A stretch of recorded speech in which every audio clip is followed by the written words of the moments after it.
നമസ്കാരം. നക്ഷത്രഫലം 1200 കന്നിമാസം, അതായത് 2024 സെപ്റ്റംബർ 17 മുതൽ ഒക്ടോബർ 16 കൂടിയിട്ടുണ്ടാവുന്ന കന്നിമാസത്തിലെ നക്ഷത്രങ്ങളിലെ ഫലമാണ് പറയുന്നത്. ഓരോ കൂറനുസരിച്ചിട്ടാണ് നക്ഷത്രഫലം പറയുന്നത്. മേടക്കൂറ്, ഇടവക്കൂറ് തുടങ്ങി ഓരോ കൂറുകളിൽ വരുന്ന നക്ഷത്രങ്ങളുടെ ഫലങ്ങളാണ് പറയുന്നത്. കന്നിക്കൂറ് ഉത്രത്തിൽ മുക്കാല് അഥവാ ഉത്ര നക്ഷത്രത്തിൻ്റെ അവസാനത്തെ 3 പാദങ്ങൾ, അത്തം, ചിത്തിര നക്ഷത്രത്തിൻ്റെ ആദ്യ പകുതി, ഇത്രയും ചേർന്നതാണ് കന്നിക്കൂറ്. അപകടങ്ങളിൽ നിന്ന് അത്ഭുതകരമാം വണ്ണം ഇവർ കന്നിമാസത്തിൽ രക്ഷപ്പെടുവാൻ സാധ്യത കാണുന്നു. പ്രണയം, അതിൽ തന്നെ ഒരുപാട് നാളത്തെ പ്രണയം അത് സാഫല്യമടയുവാനുള്ള ഒരു സാധ്യത അല്ലെങ്കിൽ ഒരു സന്തോഷം ഈ കന്നിമാസത്തിൽ ഇവർക്കുണ്ടാകാം. രാജബഹുമാനം, ജോലിയിൽ ഉദ്യോഗക്കയറ്റം, താമസ സ്ഥലം മാറൽ എന്നിവയ്ക്ക് സാധ്യതയുണ്ട്. ഈ താമസ സ്ഥലം മാറുമ്പോൾ തന്നെ സൂക്ഷിക്കേണ്ട ഒരു കാര്യം എന്താണെന്ന് പറഞ്ഞാൽ ധനപരമായിട്ടുള്ള ചതിയിൽപ്പെടുവാൻ ഇവർക്ക് സാധ്യത കാണുന്നു. ഗൃഹനിർമ്മാണത്തിന് തുടക്കം കുറിക്കാം. ഇപ്പോൾ ഈ താമസ സ്ഥലം തന്നെ കുറേ പേർക്ക് തന്നെ അതിൽ ഒരു സാധ്യത കാണുന്നത് പഴയ വീട് പൊളിച്ചിട്ട് ഒരു പുതിയ വീടുണ്ടാക്കുന്ന ഗൃഹനിർമ്മാണത്തിന് തുടക്കം കുറിക്കുകയും അതിൽ ആ ഒരു കാര്യമായി ബന്ധപ്പെട്ടുകൊണ്ട് ഇവർ താമസ സ്ഥലം ഒരു കുറച്ച് കാലയളവിലേക്ക് മാറി താമസിക്കുകയും ചെയ്യാനാണ് കൂടുതൽ സാധ്യത കാണുന്നത്. ജോലിയിൽ ഉദ്യോഗക്കയറ്റം വന്നതുകൊണ്ട് തന്നെ താമസ സ്ഥലം മാറുവാനും സാധ്യതയുണ്ട്.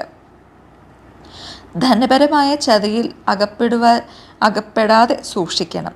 ചില ആളുകൾ രാജബഹുമാനം തരാം, പക്ഷെ ആ രാജബഹുമാനം തരുന്നവർ തന്നെ തങ്ങളെ ചതിയിൽപ്പെടുത്തുന്നുണ്ടോ എന്നും കൂടി സൂക്ഷിക്കേണ്ടതാണ്.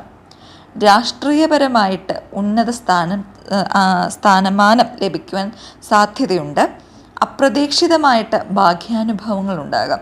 ഇവർ അപ്രതീക്ഷിതമായിട്ട് അപകടങ്ങളിൽ നിന്നും രക്ഷപ്പെടാൻ ഭാഗ്യാനുഭവങ്ങളും ഉണ്ടാകാം. എന്നിരുന്നാൽ പോലും ശത്രുപീഠ ശ്രദ്ധിക്കേണ്ടതാണ്. ഇനി പല ആളുകളും ഇപ്പം നമ്മുടെ അടുത്ത് തന്നെ വരുന്ന അന്യരെക്കുറിച്ചൊക്കെ മോശമായിട്ട് സംസാരിച്ചുകൊണ്ടിരിക്കാം. പക്ഷെ നമ്മൾ ഒരിക്കലും ഈ നക്ഷത്രക്കാർ പ്രത്യേകിച്ച് ആ ഒരു സംഭാഷണങ്ങളിൽ, ആ ഒരു സദസ്സിൽ പ്രത്യേകിച്ചൊന്നും മറ്റുള്ളവരെ കുറ്റം പറയാതെ ഇരിക്കാൻ പ്രത്യേകം ശ്രദ്ധിക്കണം.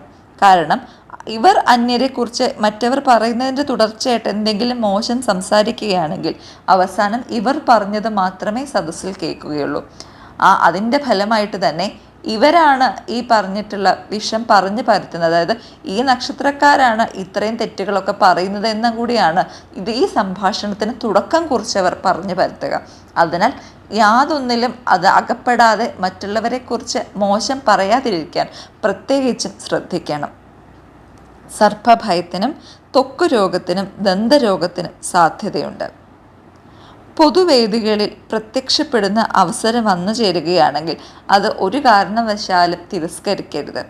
ചിലപ്പോൾ ഭാവിയിൽ തന്നെ ഉപകാരപ്പെടുന്ന വലിയ ഒരു മാറ്റത്തിന് ഈ കൂറിലെ നക്ഷത്രക്കാർക്ക് ഈ പൊതുവേദികളിൽ അവർ സംബന്ധിക്കുകയാണെങ്കിൽ ഒരു വലിയ അവസരം വരെ വന്നു ചേരും. പ്രമാണങ്ങളിൽ ഇവർ ഒപ്പുവയ്ക്കും. അതധികവും ഗുണപരമായിട്ടുള്ള ഒരു നിഗമനത്തിലേക്ക് എത്തുവാനാണ്, അല്ലെങ്കിൽ ശുഭപര്യവസായിയായിട്ടുള്ള ഒരു അന്ത്യത്തിലേക്ക് എത്തുവാനാണ് ഈ ഒരു പ്രമാണത്തിൽ ഒപ്പുവെക്കൽ കൊണ്ട് ഇവർക്ക് സാധിക്കുന്നത്. നന്നായിട്ട് ഈശ്വരഭജനം നടത്തുകയാണെങ്കിൽ ഗുണദോഷ സമ്മിശ്രമായിട്ടുള്ള ഈ കന്നിമാസത്തിനെ കൂടുതൽ ശുഭപര്യവസായിയായിട്ട് മാറ്റുവാൻ വേണ്ടി ഈ കൂറിലെ നക്ഷത്രക്കാർക്ക് സാധിക്കുന്നതാണ്. നമസ്കാരം. ഗ്രഹപ്പകർച്ച 1200 ചിങ്ങമാസം 31 ഉദയാൽപരം 33 നാഴിക 33 വിനാഴികയ്ക്ക്, അതായത് രാത്രി 7:43 ചതയം നക്ഷത്രം കുംഭക്കൂറിൽ കന്നി സംക്രമം.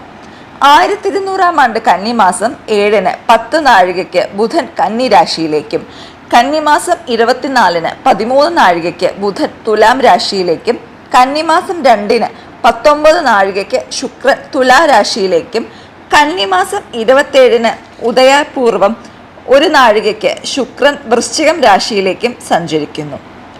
1200 കന്നിമാസം 10 രാത്രി 1:11 അത്തം ഞാറ്റുവേലയും കന്നിമാസം 24-ന് പകൽ 2:07-ന് ചിത്തിര ഞാറ്റുവേലയും ആരംഭിക്കുന്നതാണ്.